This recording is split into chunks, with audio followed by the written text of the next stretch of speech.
Hey guys, this is Chris, the Bluebeam guy, episode 2. Last week, you recall that we talked about using um, these basic tools, making a line, making a square, making a circle. And now I'm going to kind of build on that. If you recall, also, I talked about using the hotkeys because when you're doing a bunch of stuff, sometimes you don't want to keep clicking up to the tool, keep clicking up to the tool. You can just use the hotkey and get going. So there's my line that we talked about last time. So what I'm going to do is I'm going to build on that, and let's get rid of these things now. Now, let me show you. So I used line, but now I'm going to hold the shift key and watch what happens. I hold the shift key. If I'm less than 45 degrees going down, it will hold me to a straight line.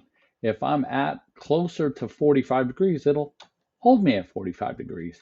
If I'm past 45 degrees, it'll hold me to a vertical line.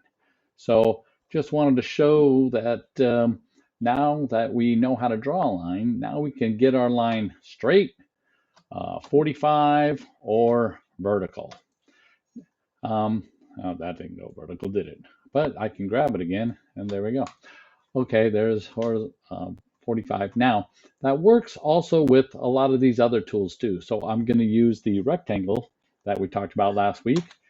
Now watch what happens. I draw a rectangle. That's great, but what if I want a perfect square? So I hit the hotkey again, hold the shift button, and look what happens. Perfect square. And that also works for the ellipsis or the circle key. So I click E, I'm holding it, and now I've got a oblong shape. Oh, I'm sorry, I used the wrong button there. That's ellipsis. Okay, it's oblong, but say I want a perfect circle. So now I hold the shift key, and there you go, perfect circle. So again, still starting off with the basics, trying to get a couple of things built into there for you. And just know that later on, we're going to be able to do stuff like this. I'm going to show you how to use and build things like this. This is going to take a little bit to load, but I'm an electrician by trade. And so I know about electrical drawings and what typically shows up on electrical drawings. And I built this in Bluebeam. So this is a transformer. And we'll talk about order and layers and all that kind of stuff.